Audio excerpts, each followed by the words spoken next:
Hello every one, நான் தான் உங்கள் சார். இன்றைக்கி நம்ம என்ன பார்க்க போகிறோன்னா, தி சைக்காலஜி ஆஃப் மணியில் செகண்ட் டாப்பிக்காக இருக்கிற லக் அண்ட் தி ரிஸ்க் அப்படின்ற டாப்பிக்கை பற்றி பார்க்க போகிறோம். ஸோ இதில் ஆத்தர் என்ன சொல்கிறாருன்னா, மனித உழைப்பை தாண்டி லக்கும் ரிஸ்க்கும் ஒரு சகோதரர்கள், ஒட்டி பிறந்த சகோதரர்கள் அப்படின்னு சொல்கிறாரு. அதுக்கு உதாரணமாக அவர் என்ன சொல்கிறாருன்னா, பில்கேட்ஸ் பற்றி அவர் சொல்கிறாரு.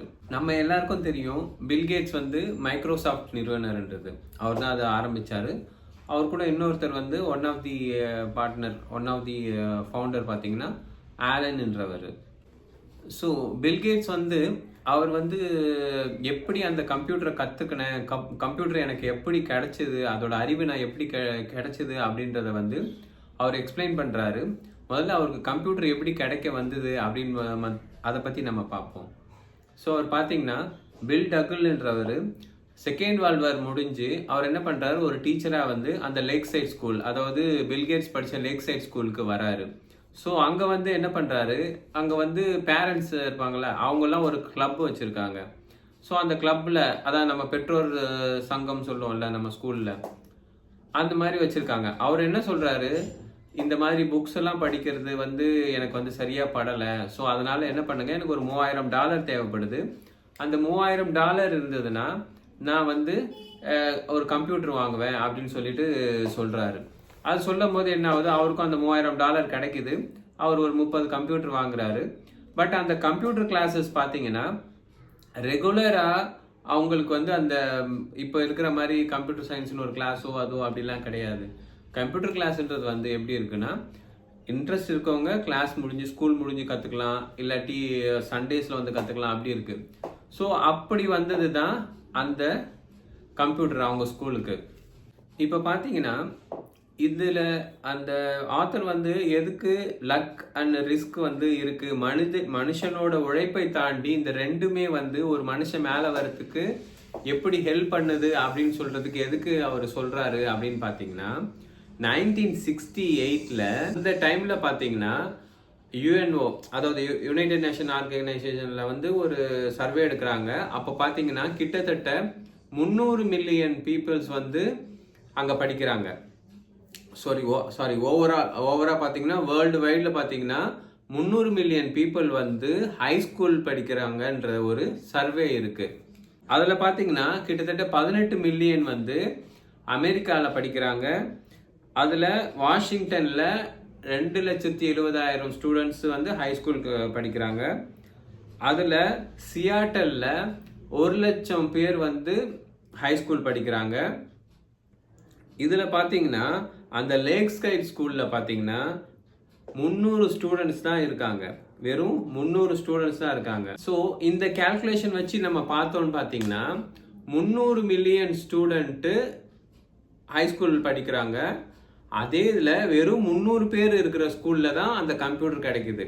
ஸோ ஈவன் யூனிவர்சிட்டியில் படிக்கிறவங்க கூட அந்த கம்ப்யூட்டர் ஆப்ஷன் கிடைக்கல. பட் இந்த 300 பேர் படிக்கிற ஸ்கூலில் இந்த ஆப்ஷன் அவங்களுக்கு கிடைக்குது. அப்போ பார்த்தீங்கன்னா ரேஷியோ ஒவ்வொரு 10 லட்சம், ஒரு மில்லியனுக்கு ஒரு ஸ்டூடெண்ட்க்கு தான் இந்த ஆப்ஷன் கிடைக்குது. அஸ் பர் தி யூஎன் போயிட்டு 303 மில்லியன், அதாவது அப்ராக்சிமேட்டாக 300 மில்லியன்ஸ் வச்சுக்கலாமே. ஒரு 300 மில்லியனுக்கு பீப்புளில் ஒன்லி 300 பீப்புள்ஸ்க்கு தான் அந்த கம்ப்யூட்டர் இருக்கிற ஸ்கூல் கிடைக்குது. அதாவது 1968 கிடைக்குது. ஸோ அந்த ஆப்ஷன் இதில் பில்கேட்ஸ்க்கும் கிடைக்குது, அவங்க ஃப்ரெண்டு ஆலனுக்கும் கிடைக்குது. ஸோ இவங்க 2 பேர் தான் founder of the Microsoft. So இந்த விஷயங்கள் பார்க்கும்போது இது ஒரு கேஸு. ஆக்சுவலாக 10 லட்சம் 1 மில்லியன் ஸ்டூடெண்ட்ல இவர் ஒன் ஆஃப் தி ஸ்டூடெண்ட்டு, அது ஒரு கேஸு. ஸோ அந்த இதில் மீட்டிங் அப்போ அவர் என்ன சொல்கிறாரு, கென்டி ஈவன்ஸ்னு ஒருத்தரை பற்றி சொல்கிறாரு. அவர் யாருன்னு பார்த்தீங்கன்னா அவர் கூட ஒன்றா படித்தவர். So Allen, Bill Gates and Kent Evans, இந்த 3 பேரும் தான் பார்த்தீங்கன்னா அந்த ஸ்கூல்லையே அந்த கம்ப்யூட்டர் பற்றி அதிக நாலேஜ் உள்ளவங்க. ஸோ அங்கே ஒரு சில டைம் டேபிள் ப்ரிப்பேர் பண்ணுறதுல ஒரு கன்ஃபியூஷன் இருந்திருக்கு.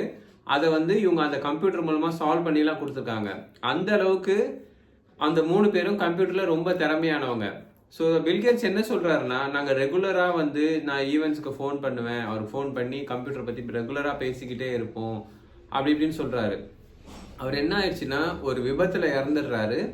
அப்புறம் சொல்கிறாரு, இன்கேஸ் அவர் உயிரோடு இருந்திருந்தாருன்னா நான் வந்து அவர் கூட தான் காலேஜ் படிச்சிருப்பேன். கண்டிப்பாக நான் ஆலன் கூட எப்படி இந்த கம்ப்யூட்டர் கம்பெனி ஆரம்பித்தனோ, மைக்ரோசாஃப்ட் கம்பெனி ஆரம்பித்தனோ, அதே மாதிரி ஈவென்ட்ஸும் என் கூட இருந்திருப்பாரு.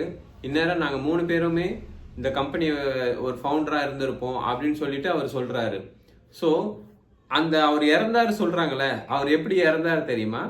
அவர் வந்து மலை ஏறுற பயிற்சியின் போது இறந்துட்டாரு. இந்த மலை ஏறுவாங்களே அந்த பயிற்சியின் போது இறந்துட்டாரு. ஸோ அந்த சர்வே எடுத்து பார்த்தீங்கன்னா அந்த மலை ஏறும்போது வருஷம் வருஷம் இறப்பாங்களா. ஆனால் கிட்டத்தட்ட அது என்ன கேல்குலேஷன் ரேஷியோ பார்த்தீங்கன்னா 10 லட்சம் பேரில் ஒருத்தர் தான் அந்த மாதிரி இறப்பாங்களாம். ஸோ அவர் என்ன சொல்கிறாரு, அந்த மலையேற முயற்சியில் வந்து 10 லட்சம் பேரில் யாராவது ஒருத்தர் தான் இறப்பாங்க அப்படின்னு சொல்லி சொல்கிறாரு.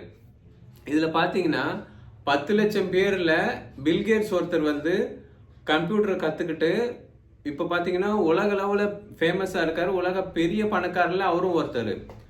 அதே ஈவென்ட்ஸ் கேஸ் எடுத்தீங்கன்னா அவர் என்னாச்சு, 10 லட்சம் பேரில் அவர் ஒருத்தர் இறந்து போயிட்டாரு.